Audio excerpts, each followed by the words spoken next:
here.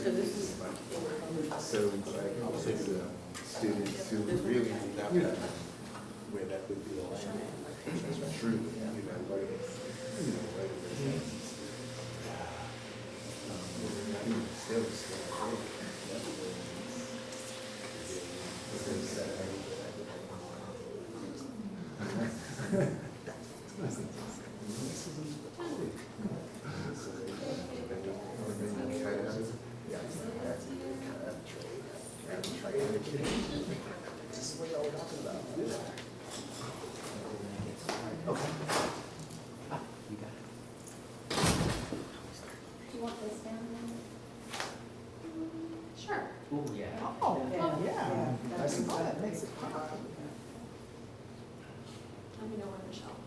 You're ready. Oh, we're going. Okay. Lovely. Hello. Thank you guys. Thank you everyone so much for coming to the final presentation for the Johns Island Preservation Field School.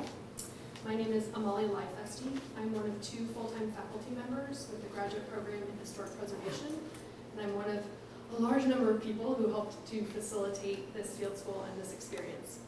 Before I talk about our specific 3-week-long field school, I am going to pass the microphone off to Dr. Lewis Nelson, who's joining us from University of Virginia, but as a representative of the Vernacular Architecture Forum.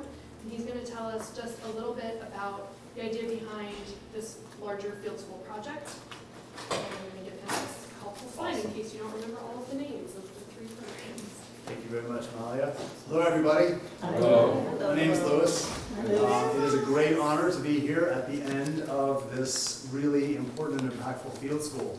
I was at a meeting about 3 or 4 years ago, and a session had just broken up, and there was a group of us who were saying, there was a whole series of black scholars, and like, why do we not have enough research on black cultural landscapes? And there was a whole bunch of people, kicking around their feet, and I said, well, let's just do something about that. Let's go get some money. Wow. And so I turned around and made an approach to the Andrew Mellon Foundation, and together with a couple of my black colleagues, put together an application that said, hey, we need about $750,000. We want to launch a series of 3 different field schools. We had a national search, a series of applications from across the country to receive this funding.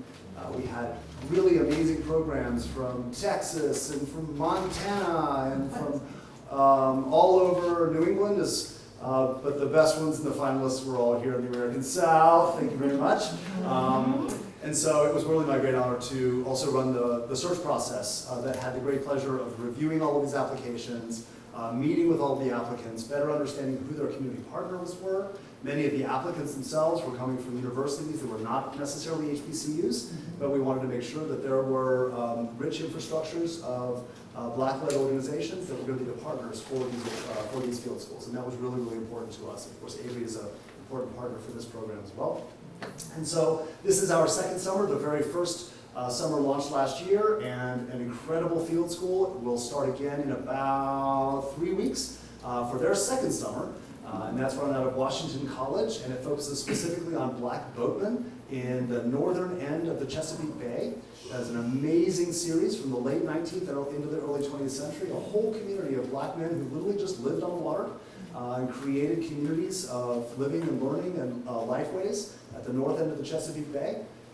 And the small landlocked communities, land-adjacent communities that supported these men making their way through life.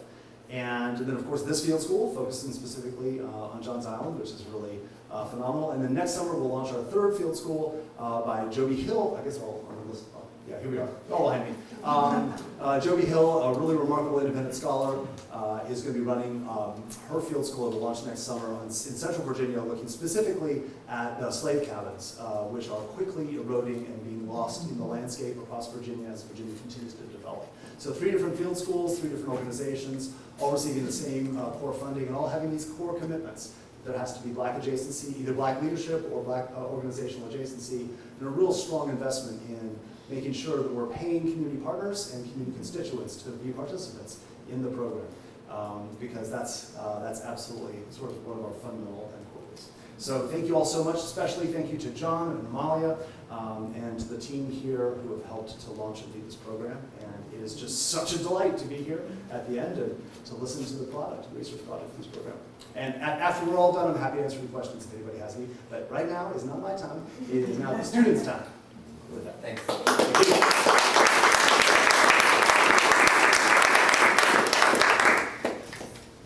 Perfect. So as Lewis alluded to, this was not just John and I and Clemson University, but a whole slew of partners who came together to put on this field school. You'll see the sort of logos here, but largely, funded through the Mellon Foundation, which came through Vernacular Architecture Forum, which is a fantastic organization if you're not very familiar. Clemson University, we worked with College of Charleston, especially their libraries division. Claflin University, the Progressive Club, there's College of Charleston Libraries. I should have said the Avery Research Center, the first at the first logo, and then the Gullah Geechee Cultural Heritage Corridor. So these were this was sort of the leadership team or the driving team. And then we also have, these are some of the faces who came in as sort of some of the educators for the program, although there was a lot of community education as well. And so we want to thank all of the community educators who participated in this project.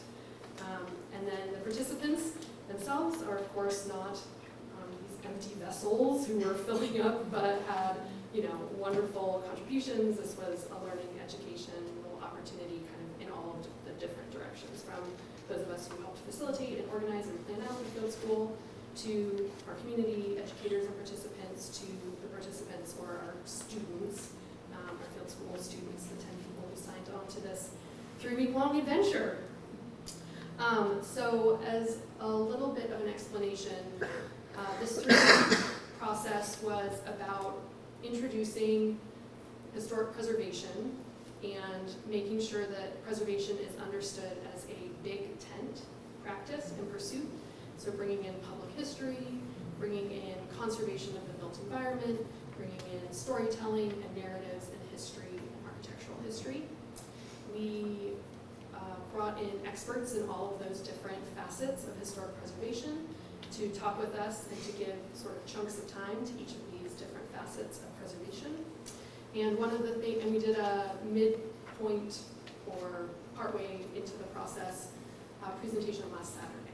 So at that presentation, you heard a little bit more about what we've been up to and sort of all of the different steps and facets. We've got a poster up here. If you missed that, you can get some of the visuals of us out there working and doing what we're working at.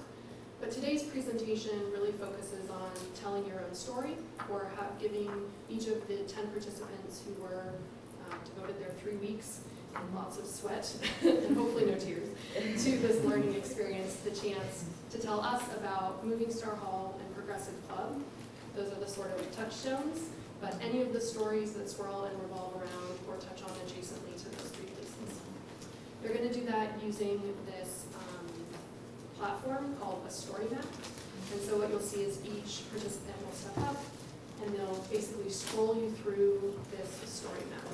That is an online, publicly available story now. And so we will make sure that the links to this are on the website we've been building and working with, but that those are publicly available things that you can spend a little bit more time scrolling through. Each student is only taking 5 minutes, so you won't be able to read the whole text or all of the wonderful information that's packed into these wonderful storytelling devices. But we, again, are reassuring you that that information is there and is publicly available for when you want to circle back around to them. Okay, without further ado, we are looking forward to hearing first from, and we're going in alphabetical order by first name. So first we'll hear from Chelsea.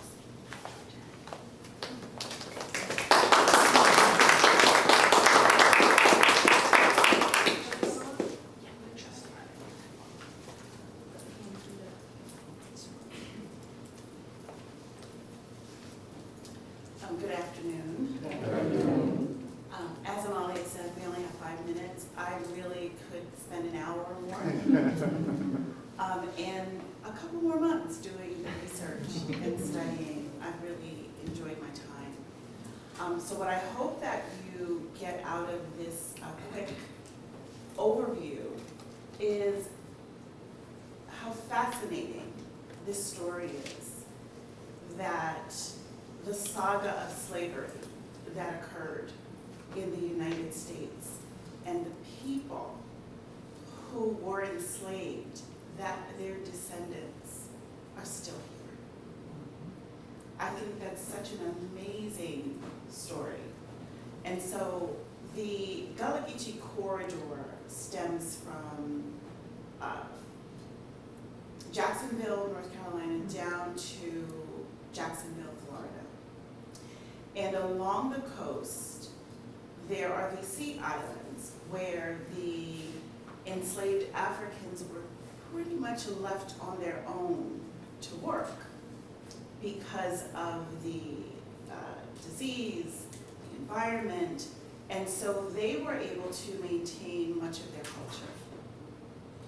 And so when I heard about this field study at Johns Island, I said, oh my goodness, this is it for me. Shut everything down, left work for 3 weeks so that I can participate in this. What I've learned about the people in Johns Island, I'm just so proud of the things that they've done, what they've accomplished, and how they've affected this country and the world. So going back just a little bit to get an understanding of what our enslaved ancestors went through. I did some research on the rice cultivation and what that entailed. It was very deadly.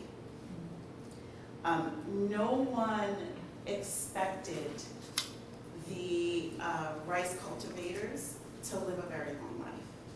They were subject to disease as they're in the waterways, snakes, fever, bites. I mean, children were in these rice plantations working those fields and also dying.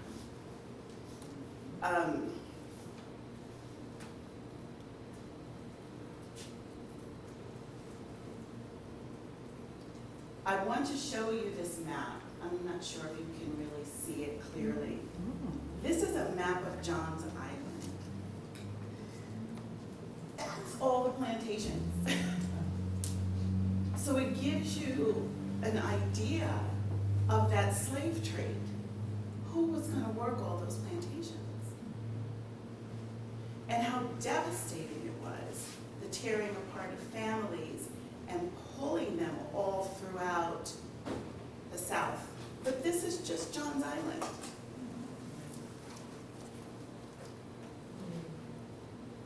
This is what one of those waterways would look like. So this is a rice field at Mulberry Plantation. And so you had to be particularly skilled in this method that the West Africans brought to the South, where instead of relying on rain to water crops, they were navigating through these waterways to send water when it's needed, take it away when it wasn't. And that is the first time I've seen like an example of what that would look like. So how this worked was on the rice plantations, you had the work was divided in tasks. So you could be working anywhere from 8 to 10 hours a day based on what you could do. So if it was a stronger man or a woman or a child, that's how it was divided. But then reading the accounts of enslaved narratives, you realize that this could take you 10 hours, but then you were responsible for finding food. So they also had to, grow gardens and grow vegetables. They would take the scraps, whatever the enslaved families did not want, and they would also be responsible for that. So there was this conversation that I had with one of the docents at McLeod, and she told me she gets very upset when people talk about the task system as if they could finish early at 3 and then chill out for the rest of the afternoon, and it wasn't like that at all. So they were working in the high sun. Imagine the mosquito bites. Imagine all the elements. There was no option for them. When they were done, there was more work to do. I get choked up about it because they had no peace.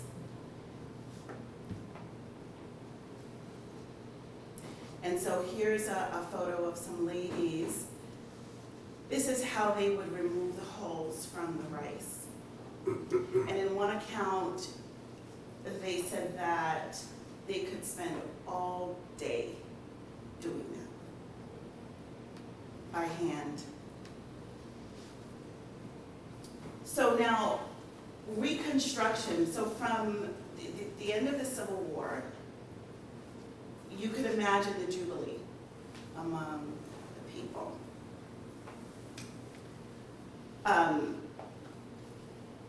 Robert Smalls, there's a lot of activity in this area between Beaufort, Johns Island. He self-emancipated. He stole the CSS planner, turned it over to the Union troops, an amazing story. He's one of the people that I would love to talk about more. But what we don't realize is how active. So you're going from being enslaved to being free and then entering politics. These were people that were denied an education. These were people that were considered to be 3/5 human. And look at how active they are in American politics and government.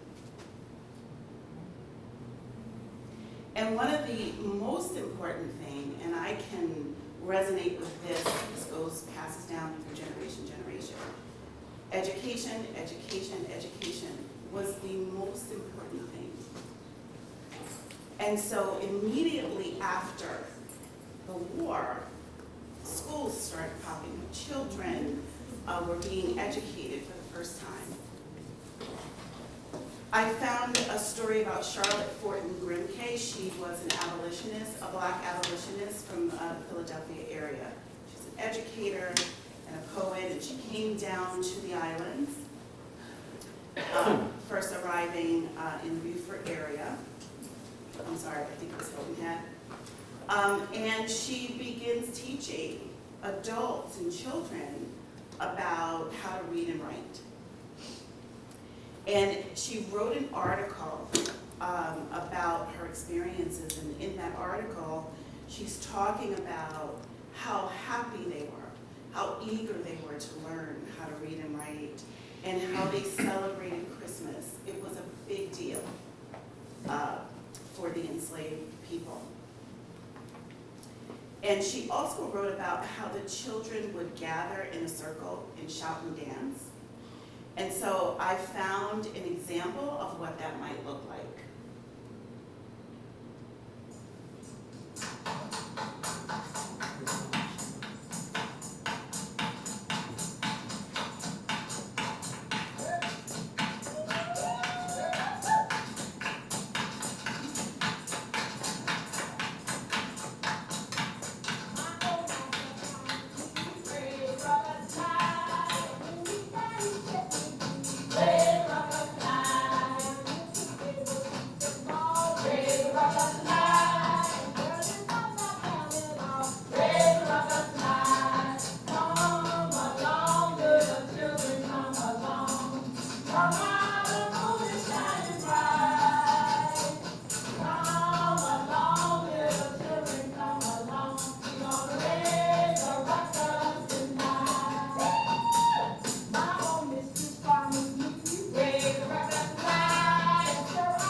which to me is just amazing, to carry on the culture in that way. So then from Reconstruction, where all of the educating and politics, engagement is taking place, we move into the civil rights movement, and then I learn about Mr. Esau Jenkins. Amazing man. Amazing what he did and all the other leaders. Septima Clark, she is considered the queen mother of the civil rights movement. These are the descendants of the enslaved peoples on those plantations, affecting the world. So Esau Jenkins, and again, I'm sure you'll hear more about the Progressive Club. He starts the Progressive Club out of the need for a legal defense fund to defend a man who was defending himself from a white man's dog. And because that black man kicked the dog, the white man shot him and killed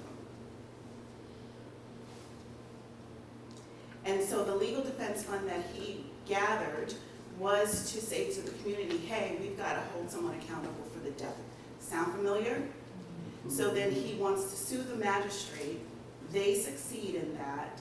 The man is arrested and fined. So the struggle continues. Septima Clark establishes over 800 citizenship schools because the 1895 South Carolina law was that you have to be able to read and write. And there was a large portion of the community that did not know. So Esau and Septima want to encourage people, you gotta vote, you gotta vote.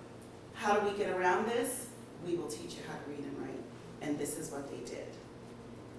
These were really big time civil rights leaders that I had no idea about because we're not learning these things in school. And whatever you do know, I'm from New York, you learn it on your own. So she, this is Septima, next to Miss Coretta Scott King, friends, President Carter sending letters to her, congratulating her. She's invited to galas. This woman is amazing. And here's Esau. I love this picture because you can just see the love that he has. Look at the kids. He's playing with the kids. They're laughing. They're running around. He loved his people. He loved his community. Here are some images of the Progressive Club. And then just connecting it to what I saw today, you know, through this 3-week program, the Moving Star Hall. They're still worshiping there. Here are the Moving Star Hall singers I want to share with you very quickly. This is my comeback. Sorry. Start yours at purdueglobal.edu. Helen Hadsell was able to win any competition she took part in. Throughout the 1960s, she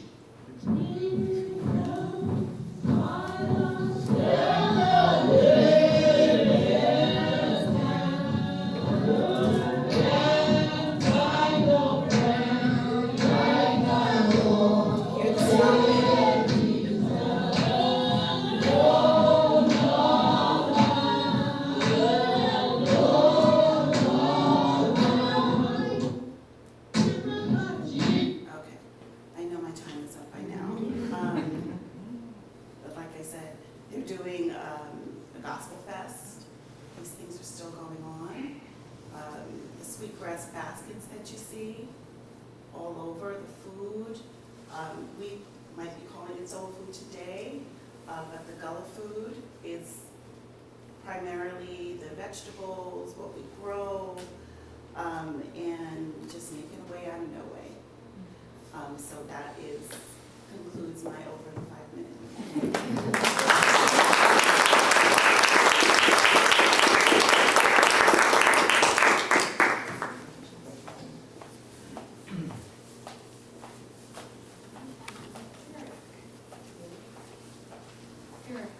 Yes.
it's my pleasure to kind of just present to you these sacred sounds, some notes toward a new theology of place,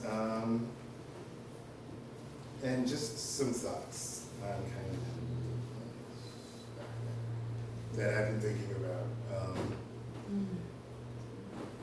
And with these sacred sounds, like we just heard, the song I'm Free, Moving Star Hall and praise houses like it throughout the South Carolina Low Country once stood as our churches without walls, our rough-hewn temples, holy, of race, faith, history, and culture, in prayer, in praise, and in song.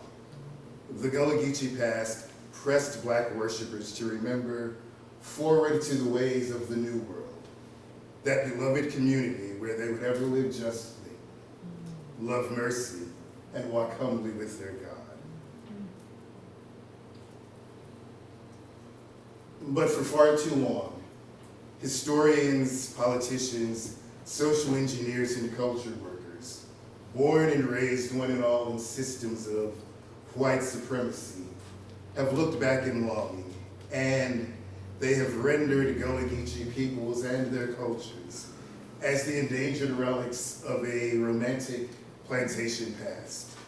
Relics now bumbling blindly from decay to decay, but for their white caretakers, correction, preservation, and remembering.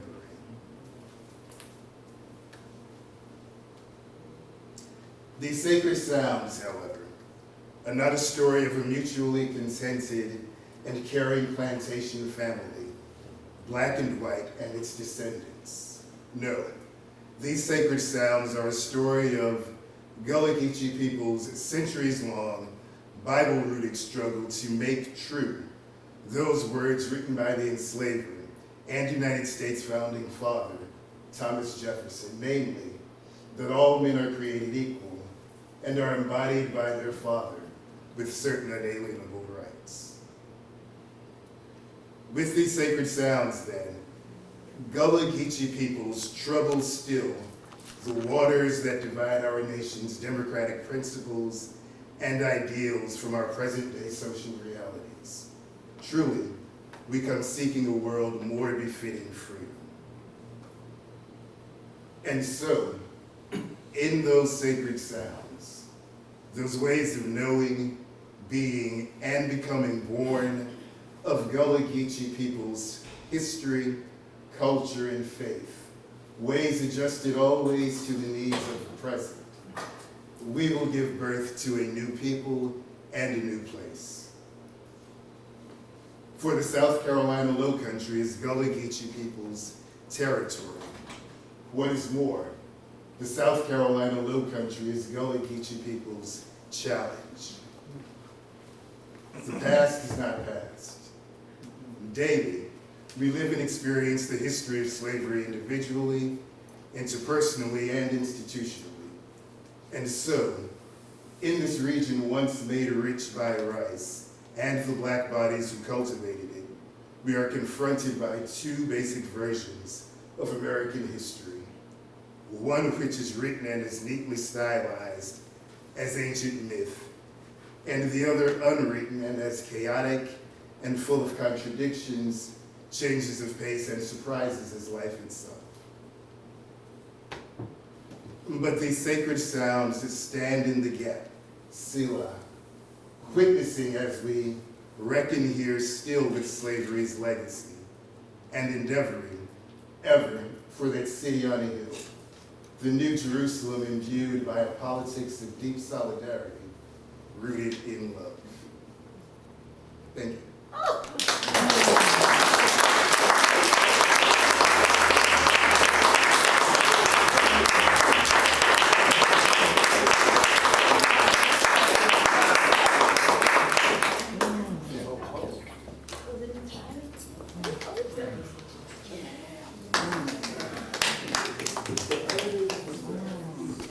Good morning, one and all.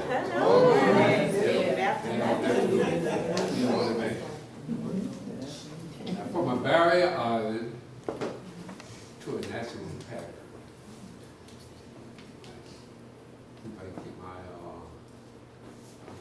challenge. Just throw it on.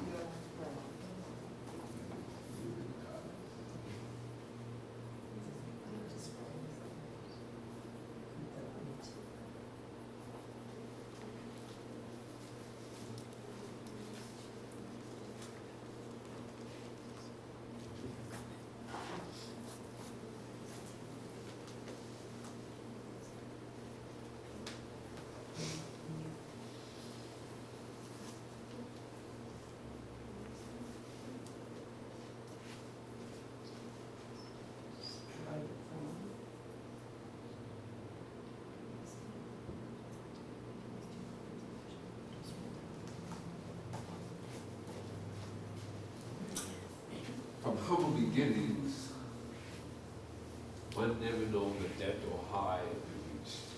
Johnson, South Carolina, and Barry Island, off the coast of Charleston, South Carolina, was a hotbed of American apartheid. But because of spirituality, the calling of a higher source, and strong African American culture and influences, the community came together for common cause. That cause is pregnant of one who's higher source than all of us. This came in the form of a praise house built by for and other people. The movie star praise hall built in 1910, and that satisfied the need of worship, preaching, singing, and shouting.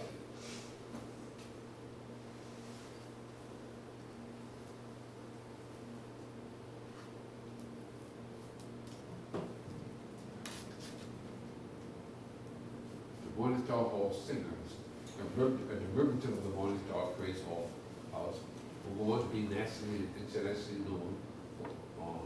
known for singers that assisted in mutual aid to the community in the form of money to help pay bills, taxes, funerals, etc.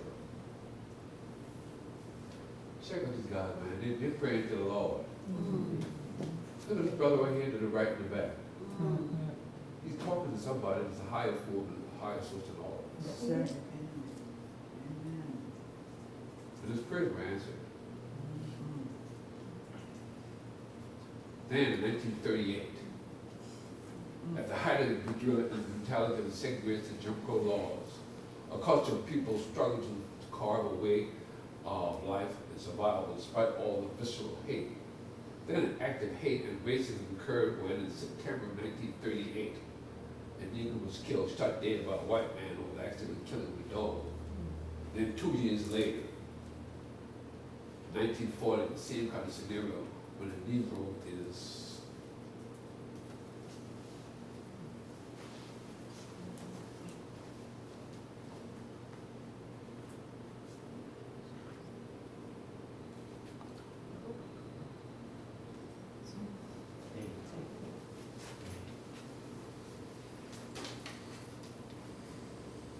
and 2 years later, in the San Carabinero, when a Negro was attacked by a dog, and fed the dog off. The dog owner, a white man, shoots the man, and enough was the efforts of black passengers in the truck and the community at large give a blood drive to the victim. He would not have survived. Only a fine was levied against the one man, and to no avail, the other man was never brought to justice. Something has to be done. But in what form of that coming? Lo and behold, it was not until 1948, 10 years after the 1930 killing, two young black men, Esau Jenkins and Joe Williams, were motivated to organize a progressive movement with a pattern of movie star society that would help people be better citizens, give them a chance to get a better education and to take part in political action. These men became two of the most important, effective grassroots leaders in the South. It was Esau Jenkins who first conceived the Citizenship School program with the Reverend Martin Luther King's organization, SCLC, later administered through the South. Initially, it was not clear how important the spread of the Citizenship School program across the South would be.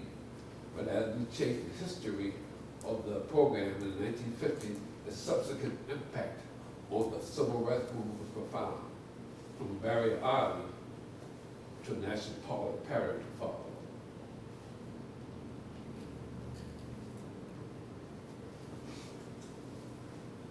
alluded to this picture earlier. We as a just society must at all costs move forward while looking back to the future to catapult them to higher heights. Esau Jenkins is running forward. He's forward thinking, but he's looking back. He's looking back at the children and bring them to higher heights. Look at the smiles on the kids, y'all. Everybody's smiling. Yes. He's smiling. He's smiling. He's smiling. His eyes are smiling. Esau Jenkins is smiling. Because he knew a part of what he was doing and what he was going to take for his future to move forward.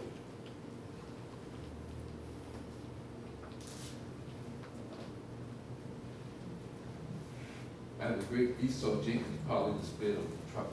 Love is progress, but hate is expensive.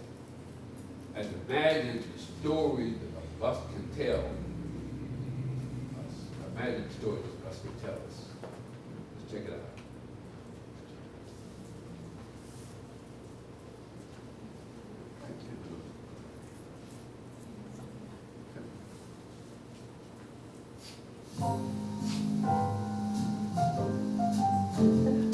Thank you very much.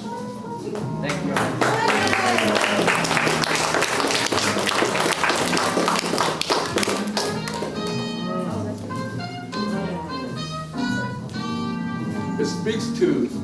This speaks to architecture.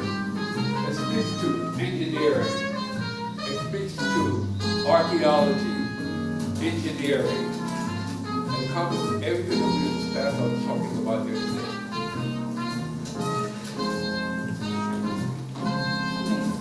You can let it run. Yeah. Yep.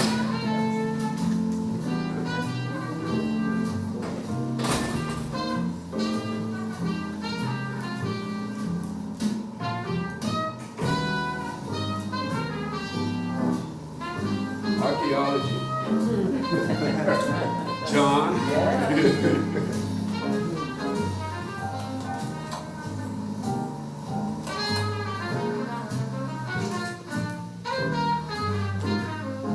Boy, that must be tell us to think. Can you imagine the conversation? Yes. Just think about it, y'all.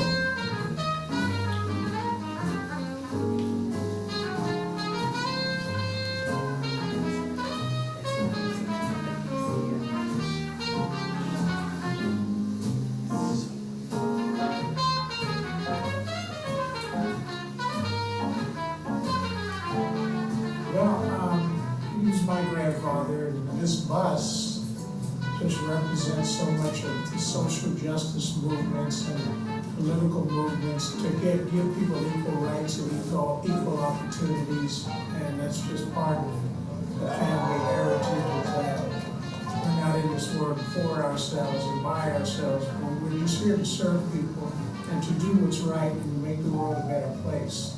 And I just hope that my generation and those that follow keep that same mindset, that they do things that make the world a better place for everyone.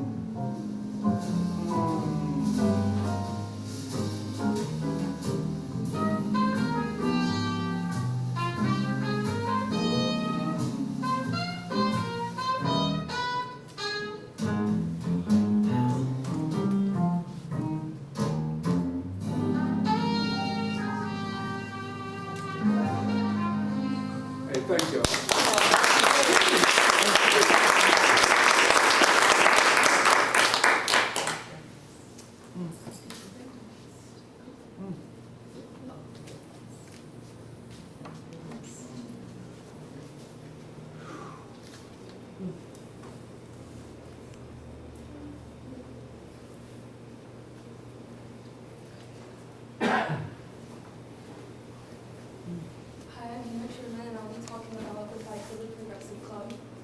Gentrification of Johns Island and its effect on the Progressive Club.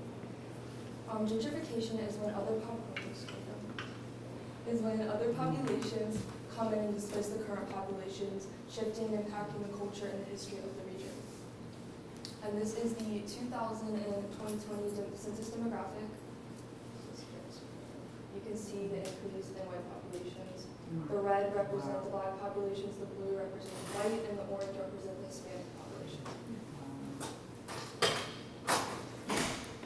The Johns Island area has experienced considerable changes in the last few years, notably with regard to African American and Hispanic populations. A new generation of young people's departure from the island has intensified due to low earnings, rising property values, and lack of affordable accommodations. Some background on the Progressive Club. In 1948, the club was started by Esau Jenkins and Joe Williams. In 1956, they purchased the abandoned Mount Zion Elementary School. In 1957, the Citizenship School inaugurated the Progressive Club. In 1962, the club dismantled the old school and constructed the Progressive Club Sea Island Center the following year. The Progressive Club offered legal help to the people of Johns Island. The club contained a gym, a professional kitchen, a daycare facility, a fuel pump for agricultural fuel needs, and a grocery shop. After Esau Jenkins' death in 1972, many of the services offered by the club stopped. Hurricane Hugo damaged the roof of the building in 1989, and the Progressive Club had no insurance, and FEMA denied the club funds. The structure was a vital community center that helped catapult the civil rights movement. Esau Jenkins' daughter, Elaine Jenkins, said that organizers must submit a comprehensive restoration plan to the South Carolina Department of Archives and History, and must find an architect and secure $500,000 to fund the programs. The funding of the programs will not be difficult, but what is difficult is the raising of the money for capital expenses. When the article was written in 2007, the club had raised $50,000 for the restoration project.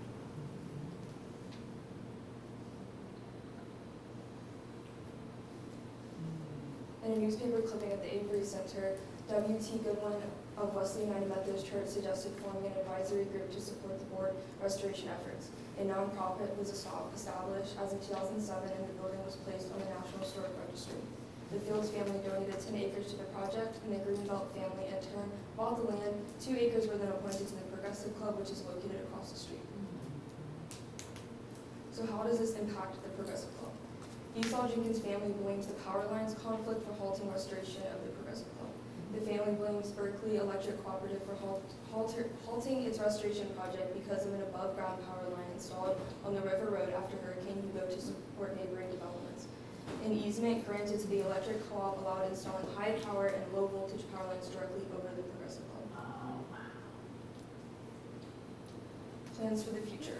Clemson architecture students agree that the original Progressive Club structure should be regarded as a historic ruin in honor of its history. Across the street, the donated acres will be a home to a bigger facility.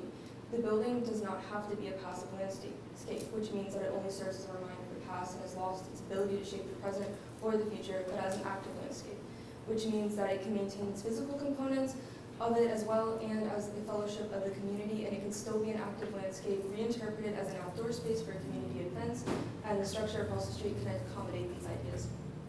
It would be relevant to the structure's original use and enable subsequent generations to connect with it despite the gentrification.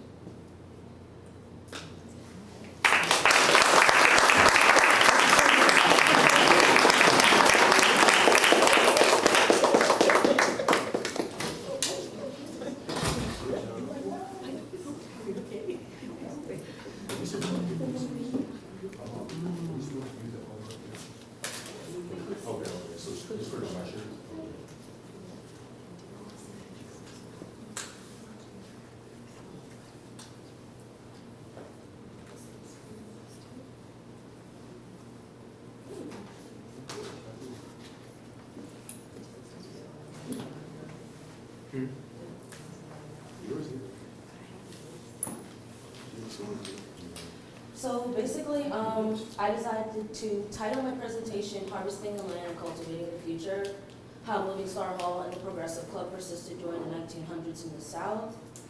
I decided to focus on the racial construct because as it changed, the resistance of blacks became stronger. The era in which these organizations came about, the aspect of race has always fascinated me, especially in Charleston. Also, my story looked at the safekeeping of storytelling. In the 1900s, the rise of white supremacy and everything in between, something else threatened Johns Island development. This threatened the land, those caring for it, in the memory of these historic buildings. The heightened tension between black and white soldiers trickled down to the Sea Islands, which sparked the change in protection and representation that harvested the Sea Island, that harvested the land and cultivated the culture. These are some pictures from the Moving Star Hall folder, which we found when we were at Avery doing research. One of the most known photos of Mr. Esau Jenkins. This is also one of the pictures that we used a lot just because of, I don't know, it's the landscape. I like the landscape of the photo and it captures the essence of the building. And this image was in our the book that we read prior to starting the field school. This billboard by Robert Yellen, who also has a couple of collections at Avery, contributed to the misconception that blacks didn't have a sense of organization. Billboards as such were posted all throughout the South. The era of the 1900s was categorized as an era of race relations, and a record number of riots broke out all over the United States. African American men returning home from the war were not as welcomed as others. And in this section, I discussed the importance of black agency and how South Carolina was a hotbed in terms of race relations and how those who came home back from the war decided to stand against the odds. Also showing the topographical map from 1919, just to show the difference in the development and how things were drastically changing in such a short amount of time. During this era, numerous lynchings took place throughout the United States, and in retaliation, blacks knew it was time to join the masses for the cause. One of the most notable is the death of Fraser Baker. Soon a similar incident would happen on Johns Island, sparking protection, unity, and solidarity among John Islanders. Esau Jenkins saw a path for the island that is still alive and well through their descendants and the richness of the Sea Islands. And these are some pictures that I took out of the And I Got a Right to a Tree of Life book that we were assigned, because it's not what's seen around Johns Island anymore, but I just wanted to have it here. The Moving Star Hall singers are captured in this video. I decided to include this because the Low Country sound is felt no matter what part of the Low Country one may come from. Culture, tradition, and remembrance is something that cannot be ignored. Now the Man of Life Center, Pastor Kay, is carrying the torch of those before her. The Moving Star Hall singers channel ancestry practices in terms of spirituality, from the claps to the presence of no instruments, because that's what the body is used for. This experience is captured in the video, but personally, the essence of the island is an in-person experience that I cannot put into words.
And these are other pictures from the book that we read.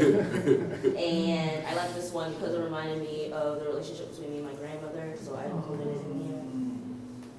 And I like this picture because it just, the innocence of a child. In this section, I discussed the resilience of the Islanders and why the Progressive Club came when it was developed. And also the media's portrayal of Esau was community developer, educator, self-made businessman, and veteran civil rights worker. And it barely scratched the surface of what he was already doing throughout the Low Country. And this section is basically just describing the history of the Progressive Club, which has already been stated. And this photo also came from the book, Miss Alice. And this section, John Island's legacy of preserving the future. Like most areas of the South, it is being threatened by development, and while so, the culture is drifting away. The vision that Mr. Jenkins and others had during such a turbulent time shows the preservation of a legacy of individuals who already paved the way. Community members, those alongside those specializing in preservation, are at the forefront of preserving the legacy of the island. The stories are more prominent than those that are not photographed. The story's beginnings has been written. Now it's our turn to finish writing this anthology of richness of a people whose resilience, tenacity, and hard work changed the narrative of Blacks throughout the Low Country. These are some photos that were taken during the field school.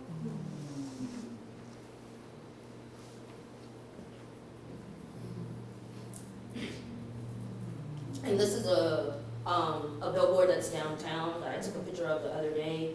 And the quote says, "The Afro-American has become heir to the myths that it's better to be poor than rich, lower class rather than middle or upper, easygoing rather than industrious, extravagant rather than thrifty, and athletic rather than academic."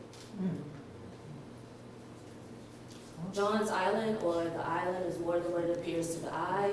Like ashes arising like a phoenix, the community is more vital than ever while fighting the odds being thrown by society.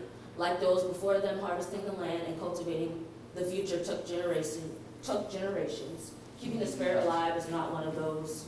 It's not only up to those in my generation, but the storytelling aspect will preserve the Sea Islands in the Gullah Geechee region. Thank you.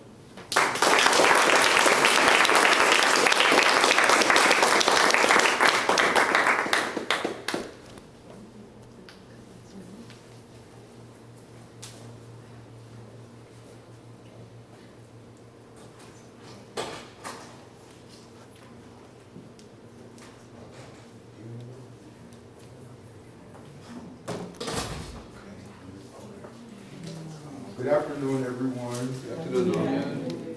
My name is Noah Thomas. I'm a student at Claflin University, a graduating senior, majoring in African American Studies and Philosophy. Can y'all hear me good in the back? I know y'all want to listen to me. Okay, so my presentation is called The Power of Restoration: What We Can Learn from Successful Efforts of Cultural and Historic Restoration on the Sea Islands. And on the left, you see a picture that I took within the remains of the Progressive Club, which we heard a lot about already this afternoon. In conducting the work of the field school, one of the buildings we discussed and explored is the, my bad, y'all. I understand. You want to help him, Ernest? No. Okay, thank you. In conducting the work of the field school, one of the buildings we discussed and explored is the Progressive Club.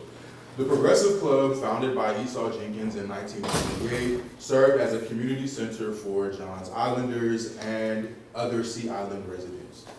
The Progressive Club enabled these African Americans to have a space where they could foster education, recreation, community activism, and cultural enrichment against the backdrop of racial tension and white supremacy. Today, community members are committed to restoring the Progressive Club as a modern community center in Johns Island. In considering the Progressive Club and the significance of its planned restoration, we should look to other successful restoration projects that have had community togetherness and cultural preservation as their foundations. And arguably, a prime example of this would be the Seashore Farmers Lodge in James Island, South Carolina. All right. Okay. The Seashore Farmers Lodge 767 was a mutual aid society founded in the early 1900s to provide support for farmers in the Solid Creek community of James Island, South Carolina. Not only did the Seashore Farmers Lodge serve as a meeting place for members of the organization, but in similar fashion to the Progressive Club, it fulfilled a wide variety of purposes for community members, including serving as a church, school, and source of farmers' education. During a time when Black people were denied the privileges of insurance from white companies, the Lodge served as an exceptional resource for its members and community. Members of the Lodge would pool their resources through membership dues, and these funds were used to help bury relatives, assist in the purchasing of crops and seeds, and even to help offset the cost of taxes for members. Eventually, the Lodge fell into disuse, which resulted from many culminating factors, including integration, residents moving into more urban communities, and younger generations opting out of the agrarian way of life. After years of disuse, the Lodge came strikingly close to dilapidation. Desiring to prevent this dilapidation from occurring, the Solid Creek community conceived a vision to restore the Lodge. Community members, along with other individuals who shared the vision of restoration, collaborated to help restore the building. A number of grants were awarded to the restoration project, including $55,000 from the town of James Island.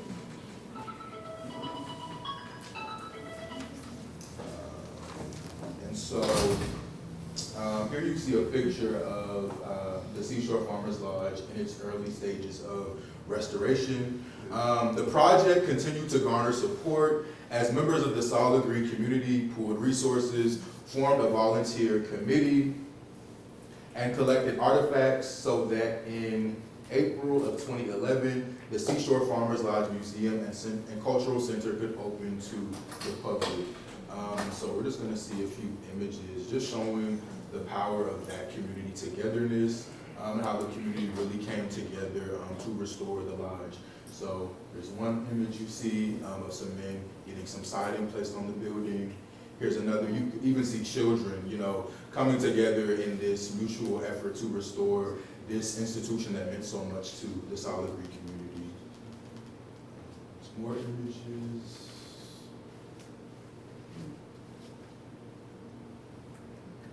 I probably see somebody familiar in this picture. As the restoration project progressed, so I'm being kind of repetitive, members of the Solid Creek community pooled resources, formed a volunteer committee, and collected artifacts so that, as previously mentioned, in April of 2011, the Seashore Farmers Lodge Museum and Cultural Center could open to the public. Presently, the Seashore Farmers Lodge Museum and Cultural Center fosters awareness of coastal African Americans' contributions to Black, South Carolinian, and American way of life.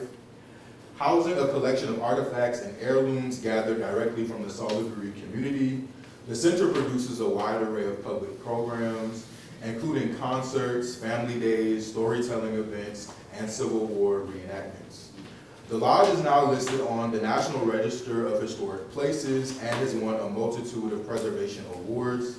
Housed within the lodge's museum is a diorama commemorating the Battery Wagner Battle, which the 54th Regiment Massachusetts Volunteer Infantry engaged in 2 days after fighting the Battle of Solid Creek. This diorama commemorating the attack was housed at Fort Sumter, Fort Moultrie, and the Statue of Liberty, before being acquired by the Seashore Farmers Lodge Museum and Cultural Center. The Seashore Farmers Lodge is a true testament to the power of community, resilience, hope, and unity, all factors which are presently influencing members of the Johns Island community to restore the Progressive Club. Historically, the Gullah community of the Sea Islands have shown an unparalleled level of cultural pride and determination. It was this pride and determination which influenced the club's founding, and these are the same factors which will influence its restoration. Even in its current state, the Progressive Club has so many stories to tell, and as long as the community remains at the center, I have no doubt that these stories will continue writing themselves for many years to come. And this is an image, another image that I took within the remains of the Progressive Club. And to me, this image was beautiful because I think it kind of highlights the hope, in a sense, you know, seeing just the richness and, you know, just how bright it was that day, seeing the beautiful trees. It just, to me, I was like, wow, this is a beautiful image to capture. And so even with the majority of the building being gone, you see those stories just walking through the Progressive Club. And so that concludes my presentation. I hope you all enjoyed it.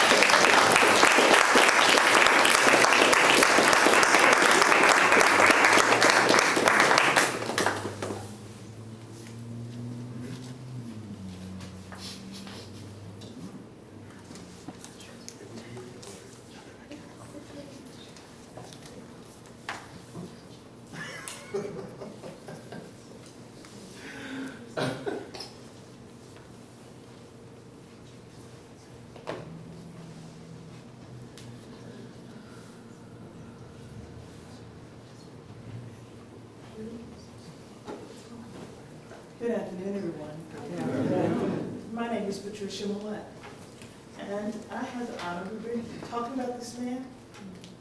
This is a little bit of him, okay? Mr. Esau Jenkins. Is there anybody in here related to him by chance? Oh my gosh, well, I can tell you, you're a fortunate community to have had a man at this time to welcome him. So what I'm going to speak to you today is about Esau Jenkins as a trailblazer of his time. You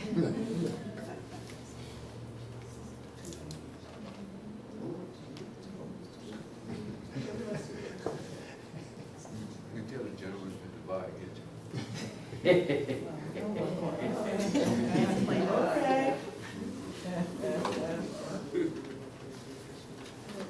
So as you can see, yes, John Allen's up there, but I put, and with the help of John, we were able to get the map of more than just John Allen, because this man affected all of these areas, plus our whole South, really the whole country. So I wanted to get that. And this is one of his quotes. He says, I am a native of John Allen. I have been trying to liberate ignorance. I'm trying to promote health and social education and civic welfare, and to combat juvenile delinquency, to secure a more rich and abundant life for ourselves and for our prosperity. This is truly what he's talking about. Thank you for this quote to Ms. Georgette. Okay, she got me.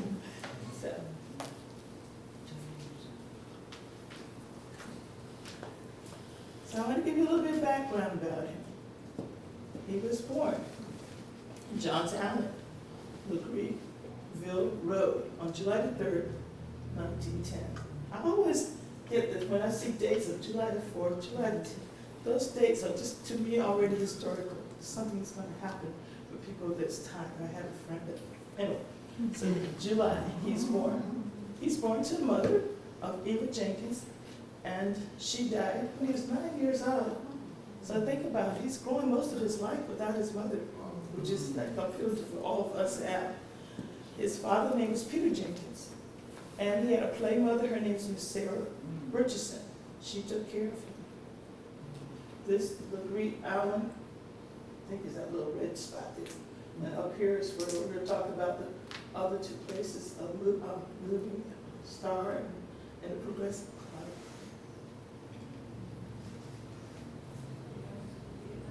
Now think about this, y'all. This man was only able to go to the 4th grade in school for his formal learning. But his father, and he stopped because his father needed some help on the farm. So with him stopping out of school, he decided to go to work on a boat in Charleston. Now, so one day it was storming and he decided not to go on the boat that day. So he decided to stay around the farmer's market that they have in Charleston. Now there was a lady out there, she was selling plums, and she had a bushel of them, and she needed to go to the doctor's office. And so she had a doctor's appointment. And so she didn't want to, plums don't last for so long when they're ripe. And so she sold these plums to Mr. Jenkins because he was right there. He said he had $3. She wanted 2, so he said, okay, I'm gonna buy these things. So he bought them. And as a result, he sold them. He found out that one little bushel of plums he made more money that day with that little bushel than all day on the boat. He said, I'm not going on that boat no more. So he didn't go on the boat anymore. He never returned to the boat. But he did later return to school. And he started what he called the hustle in the market. And as a result, first thing he did, of course, he got married. He was 17 years old when he got married. And quite productive, I would say, him and his wife. They had 13 children. So they had a beautiful life. Okay? And so all these are the names of the children that they had. Come on. Okay.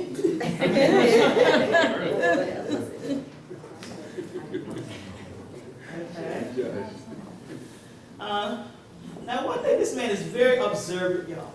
He said, I noticed most of these market people out here, they're Greeks. And they went out here hustling, selling. He said, man, I gotta learn some Greek.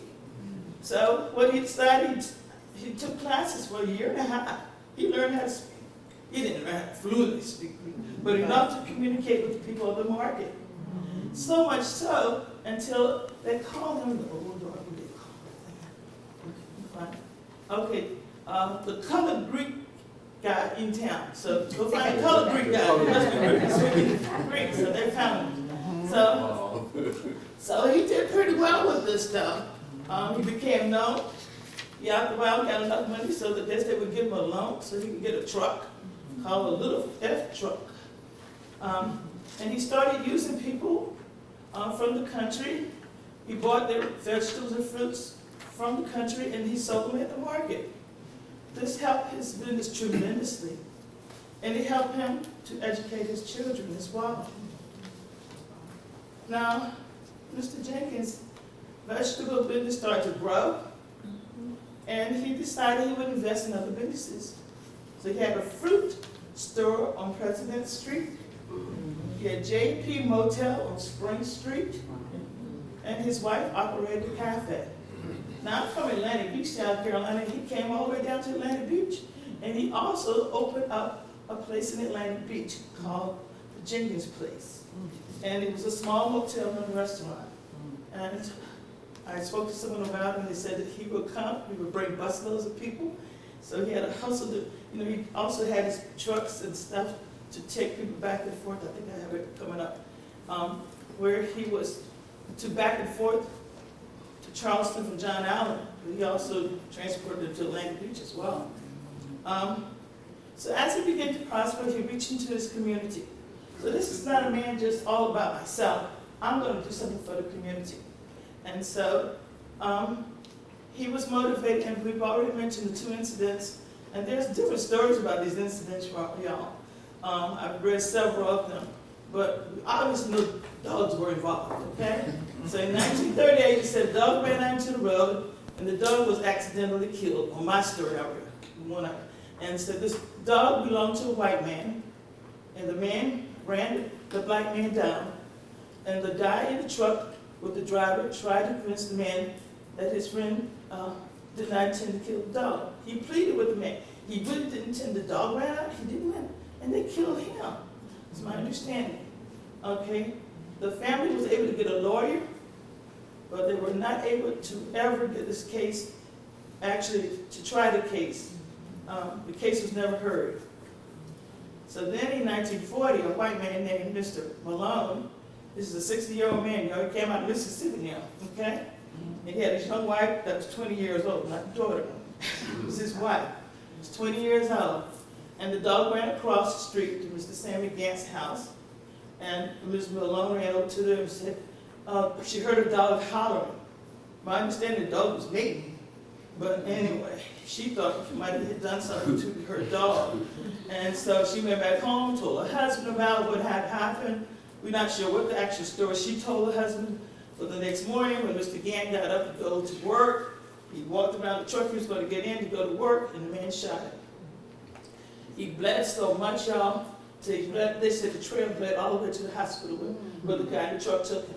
And as a result of that, Mr. Jenkins, well, they told the mother of the person that, you know, the child was at the hospital, and the man was at the hospital, he needed blood. But the wife said, no, the mother said, I don't have any money, y'all. And so as a result, Mr. Jenkins heard this.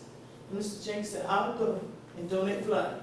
And he got two of his brother-in-laws to donate blood for this young person.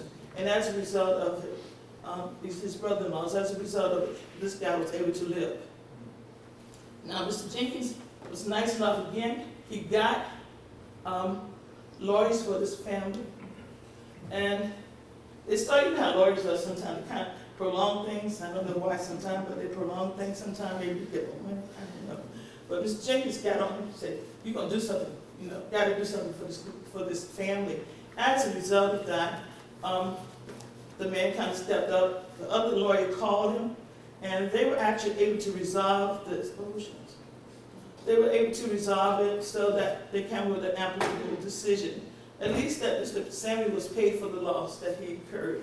So he did get a little bit of compensation, but nothing to compare to what he should have. But still, Mr. Jenkins was the one that stepped up and helped this family out that he didn't have to do. So these types of problems made him to decide to become progressive. And that's where we get the Progressive Club. Progressive movement in 1949 to help the people become better citizens, to give them a better education, and to learn how to negotiate for themselves, and finally to take part and act a part in their own government. So this is what Mr. Jenkins is about to start on. So he started the Progressive Club in 1948, and the club was created to improve the conditions and to provide opportunities for blacks in John Allen. And of course, it later became a grocery store. We saw some pictures of it. We saw that it also became a gym. It also became an adult center of education and a voter's registration. Now, again, with the help of Ms. Georgette, she showed me her little booklet, and she was saying, many people would ask her a question as to what's her favorite quote and stuff. So I'm quoting from the artist right there. Voteless people are hopeless people. But what she also showed me that day was this pamphlet here that she has in the article. Y'all need to read her article. But on number 3, it says, I'm not an idiot or insane or pauper supported at public expense and confined in any public prison. And it goes on. This is a sample of a registration thing.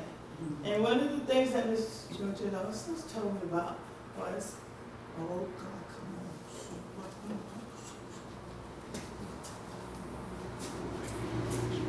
on. Okay. She says, sometimes they were actually asking them how many bubbles is in a bar of soap. This is for the registration for application. You can tell how many bubbles in the bar. This is what they took us through, y'all. So there are answers that nobody could answer correctly. There's no way you know that. Now, my friend Mr. John, Professor John, told me today that this is a historic man. I have special love for him. However fine he may be. Okay? Judge Warren gave us a chance, he's a federal judge, to vote in primaries in South Carolina. Now this is big because we didn't have it at that time. He also is going to become the judge that's going to help us with the Briggs versus Elliott case. That's one of the smaller of the 5 cases for university education. But I heard so much about this man when I was young. And all that he went through, his family went through as well. But he was the one, as a result of that, this is why Mr. Jenkins saw a way that he could educate the community to get these people to vote in Johns Island. And this man, again, is smart. He got that truck y'all saw. He is driving it to Johns Island, back to Charleston, going back, and also he took his kids because everybody could go to school there. He took his kids on to, I forgot school. Anyway, y'all know it. what's the school? He took his kids to the high school because they didn't have high school on Johns Island. Burton High School. Hey, there you go, Burton High School. So with that, he used a two way of his communicating, getting the truck back and forth. But he also taught them the tests. And Right. some people said it might have been wrote, it might have been memorized, I don't know. But I know one thing, it worked, okay?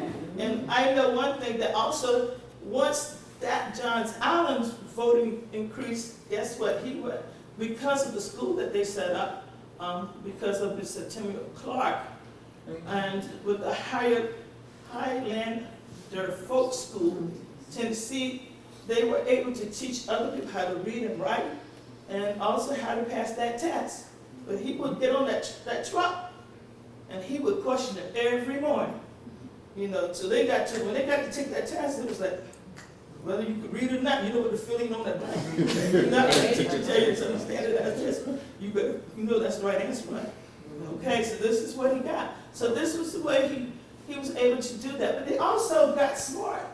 Like you up here is one that, again, Miss Georgia gave us, was the, what is that? The fill out for money order, okay. So the money order, he also taught them how to write a check. This is very important during that time, because people need to be able to go to the bank. So all of this is just the beginning of the story of Mr. Esau Jenkins. He's one of our greatest survivors and special saviors, especially for South Carolina. He reminds me of my aunt. I have an aunt named, I didn't put her name with her, but her name is Eunice Jones. When I was at her house, or at her hospital bed when she was dying. And she told me, she said, Pat, we've already made the footprints for you to follow them. And all you got to do is to follow them and add your footprints. And I felt this way about Mr. Jenkins. And I pray that we too can add to your footprints, Mr. Jenkins. Your marking in history forces us to step higher with pride and dignity. Thank goodness for Mr. Esau Jenkins.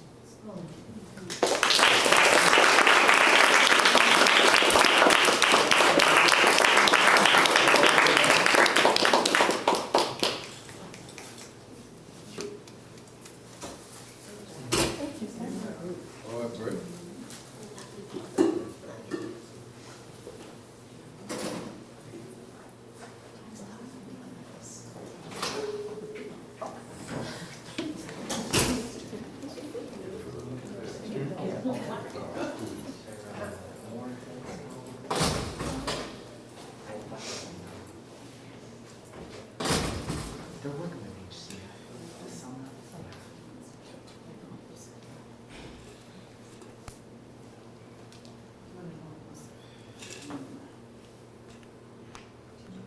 I need my device because I'm gonna be for 5 minutes. Right.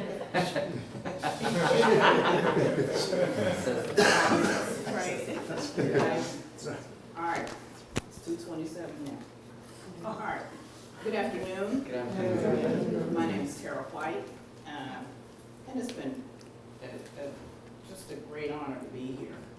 I just wanted to look at Movie Star Hall in history and memory.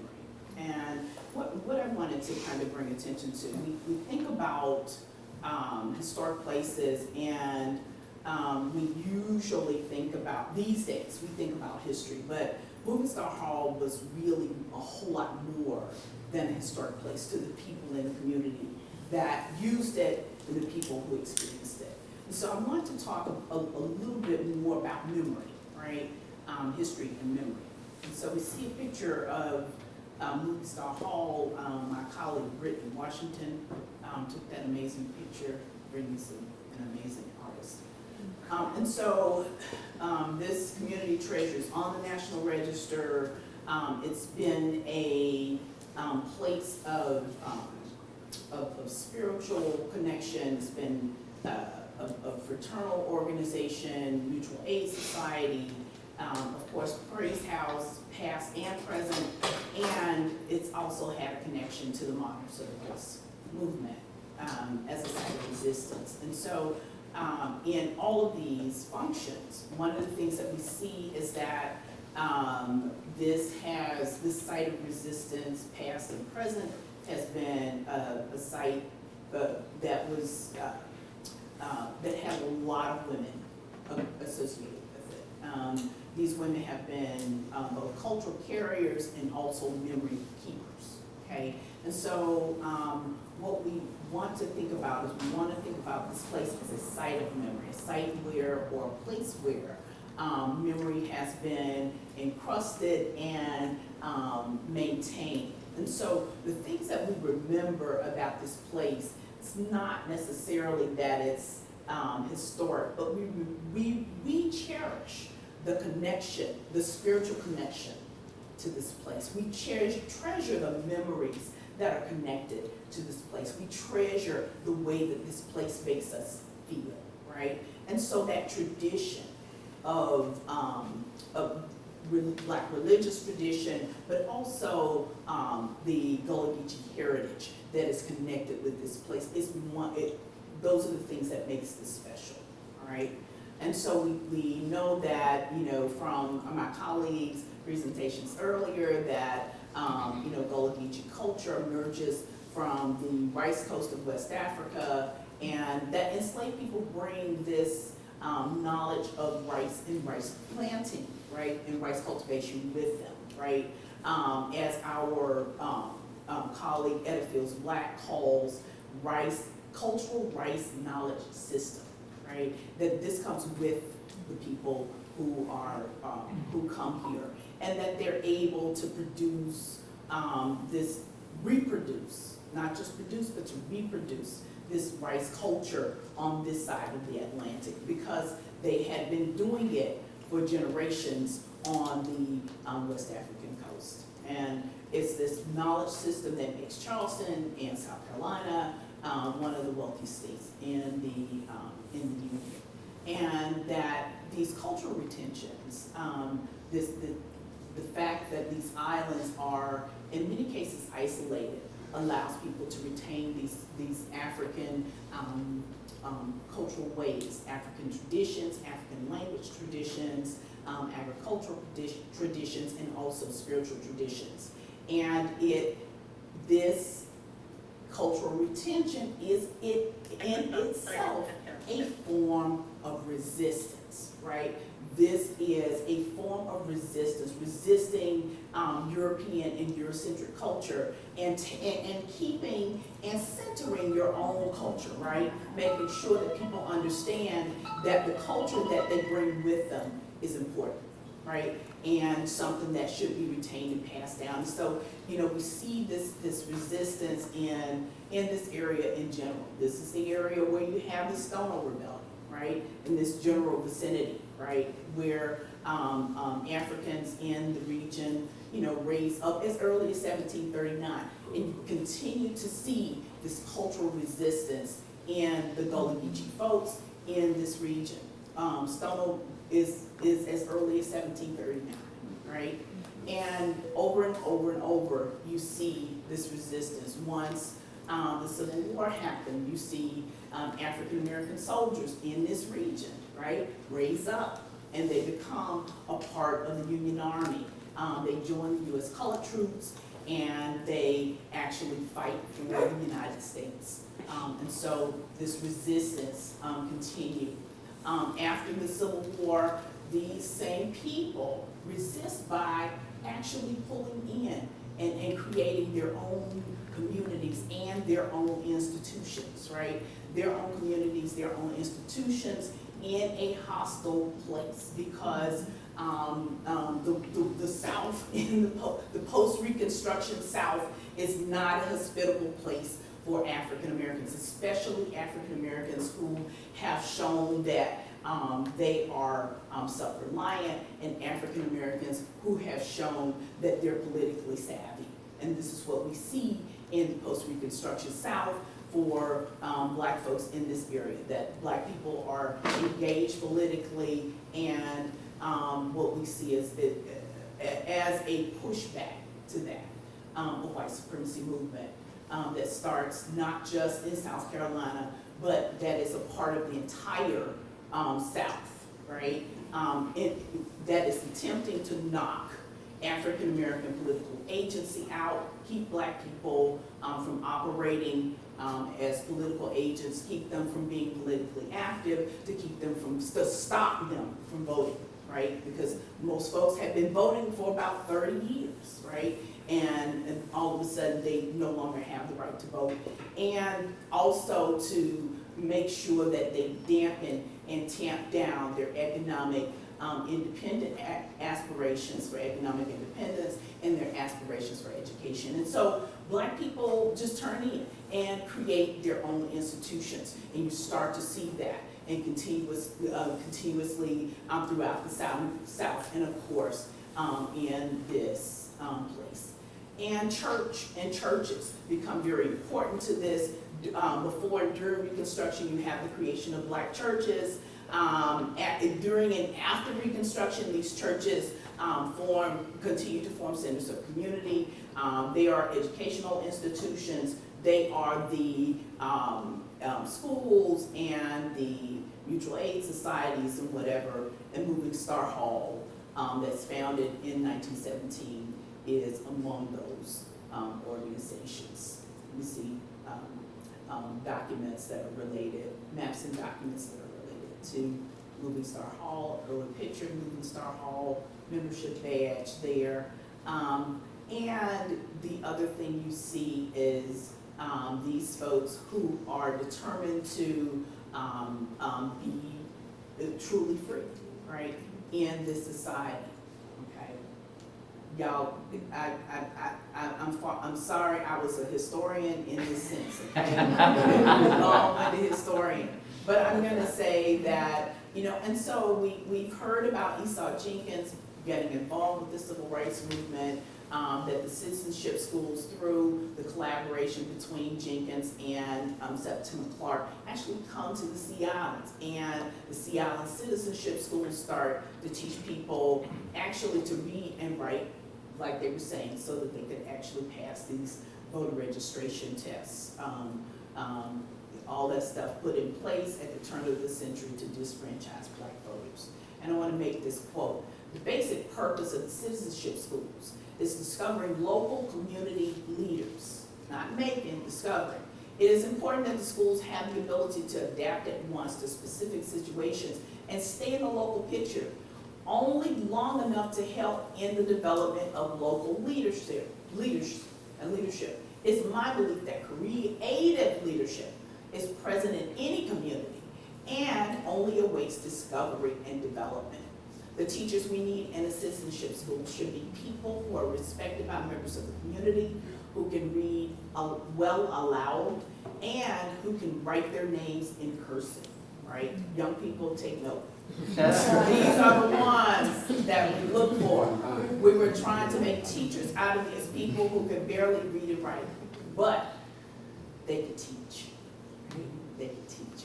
And so Mrs. Clark, Bernice Robinson, Esau Jenkins come in and they make a considerable dent in the Georgia Sea Islands and get so many people registered to vote and challenge, because that was a serious challenge to Jim Crow in the Sea Islands, in South Carolina, and in the South. And she's so successful, of course, that she goes on to create this model program in SCLC, Highlander, then SCLC. And so although Moving Star, which served as a meeting place in many cases for these citizenship schools and some of the meetings, formally closes in '77, these Moving Star singers continue to take this culture out. Again, as Bernice Johnson Reagan called them, these Black women and men are culture carriers, right? And they continue to take the culture out, and they continue to educate folks about not only St. John or John's Island, but James Island and all the other Sea Islands and Gullah Geechee cultural heritage, right? And is so successful that they make a bunch of different recordings. this site is so important to this community that they continue to use it. It fell in disrepair for a little bit or disuse for a little bit, but Progressive Club actually makes it a sister organization because it's still doing some of the same kinds of things, and it stays around for a while. And as late as 1999, it continued to be a site that's still being used by Mount Life Ministries, Pastor Kay Colleton, and members of the Progressive Club continue to be engaged with it.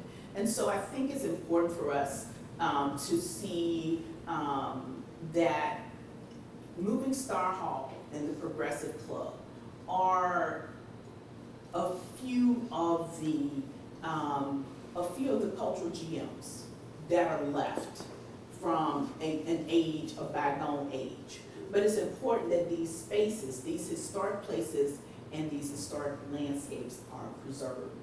African American history, of course, is American history, and I felt I needed to actually say that, right? And it's important for us to, as we think about preserving American history, that African American history is included in that. And it's also important for us, and I'm preaching now, that for us to work to fill these historical silences, right?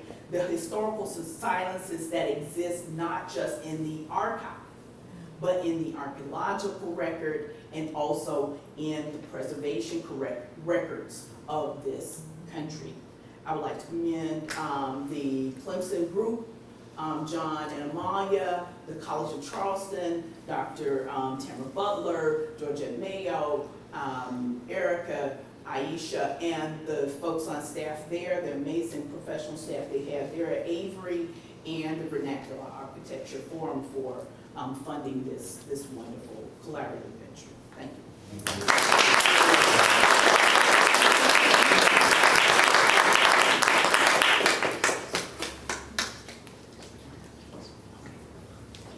Just a little bit.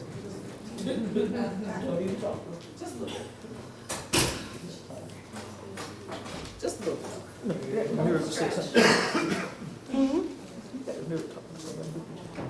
a little bit. It's all right, you did very good.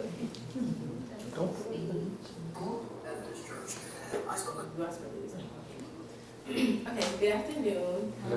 My name is Zari Castillo, but I go by Z. I am a recent alumna of Coffee University, where I was a double major in history and African American studies. So my presentation is more so focused on the women. Oftentimes, like we heard today, most of the time we talk about Esau, and he's a wonderful man, but Esau didn't do it like himself. So I do want to focus on how the women transformed the Sea Islands through the Progressive Club and Moving Star Hall. So the first person that I do want to talk about, oftentimes when I read documents about the Progressive Club, Esau always mentions this lady. I'm like, okay, what's the lady's name?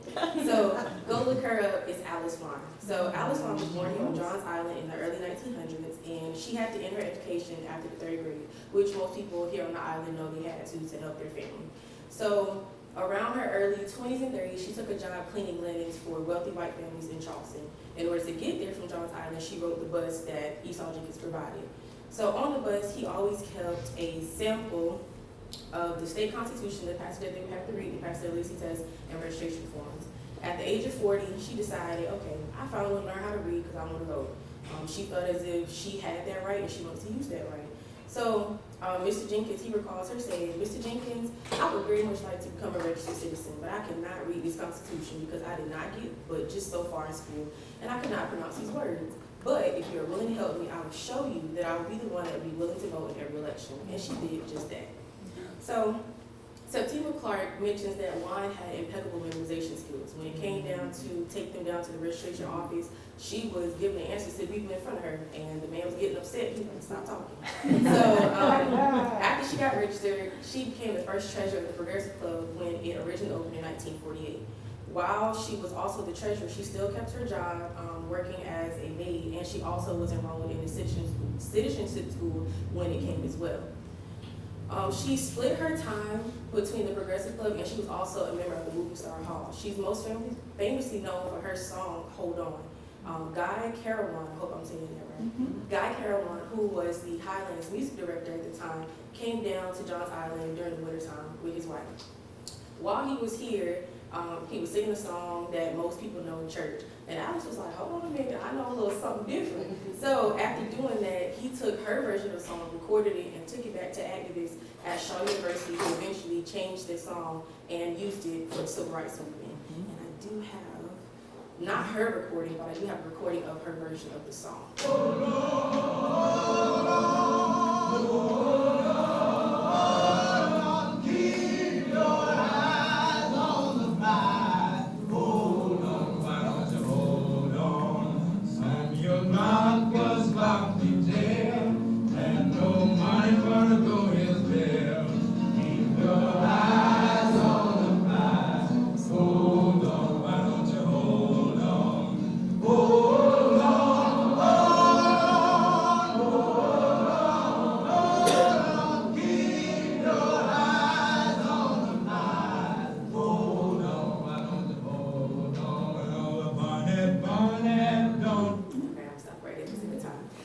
But this song eventually transcended and it was used throughout the civil rights movement. So essentially, Alice Wine became the soundtrack. This song became the soundtrack of the civil rights movement. So, and then over here, I do have a mock, also that Miss Pat had also a mock registration form that they used to help them learn, how to pass.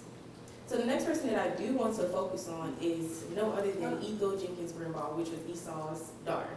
So she was the third of 13 kids that we already know. And growing up, Mr. Esau was very, very adamant about them going to school. He told them, y'all not working in the field, y'all not going to work for the white people, y'all going to school. So after going, the first school that she went to was taught by her teacher, Isadora Richardson, who was a graduate of the Avery Institute. And she talked about how it was a 1 room, 2 windows, 1 door, painted black school. And Richardson was an agent of social and political change by sneaking Black history into the curriculum that was provided by the government at the time. So after graduating, St. George School hired her and then rescinded their offer because of her familiar connections to Esau Jenkins. This also kind of went back to Septima Clark, who also, after working for 40 years in the Charleston County School District, they took away her pension basically because of her concentration with the NAACP. So one of the quotes that Ethel said, she said, I wanted to be a teacher like Richardson, and I also wanted to help the people of Johns Island, and that's why I became a teacher. So Grimbaugh's political work was heavily influenced by women such as Septima and Isadora, who helped her realize that women obviously represented an enormous pool of untapped leadership potential. With her father having such a heavy political presence on the island, she was often ostracized because of her connection. Over here, I do have a sample of her lesson plan that she used at the Adult Citizenship School on Guatemala Island. Did I say that right? Okay, thank you. Yeah. Okay, so this is an example of her lesson plan, and at the top you can see that she broke it down by each goal that she had. So at the top it says reading. I want to read and write, and it talked about how this workout is proposed for teaching adults beginning to read in words. And then it's a veterans reader, so those who came in with a little bit more education than others. She broke it down into different sections. So she was the first teacher of the second citizenship school here on Guatemala Island after the success of the first one. So a film was shown to the citizens of Guatemala Island, and they was like, okay, yeah, we want to do that too. So her father, who kind of sort of felt bad that she couldn't get a job because of him, he kind of sort of advocated, along with Clark, advocated for her to get the job as well.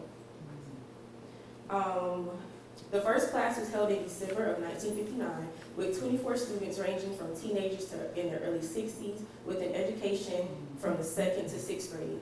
Her goal of the program was to develop the highest type of integrity and respect for all that is good, pure, beneficial to mankind, accompanied by the courage to defend it. Ethel Grimbaugh was also kind of special because at first, Miles Horton, who founded the Highlander School, he didn't want to hire licensed teachers, like at all. Like Bernice Robertson, he wanted untrained teachers that the citizens could feel like they could relate to. So she was kind of the outlier because she had a trained education.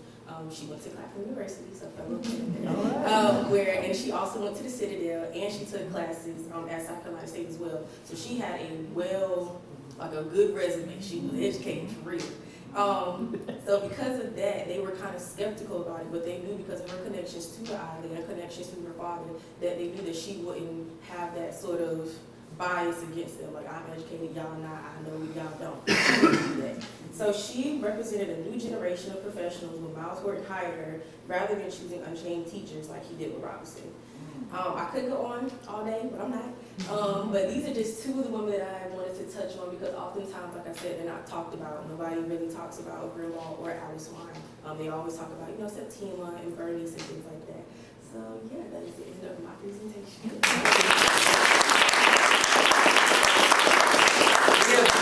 We have a question here, I think, for you, Z, from Priscilla. Okay, so, one would argue instead of saying Grimwald, they'll say Grimble. That's her last, yeah, that's her last name. Sorry, I apologize. No, I was just letting you know, just letting you know.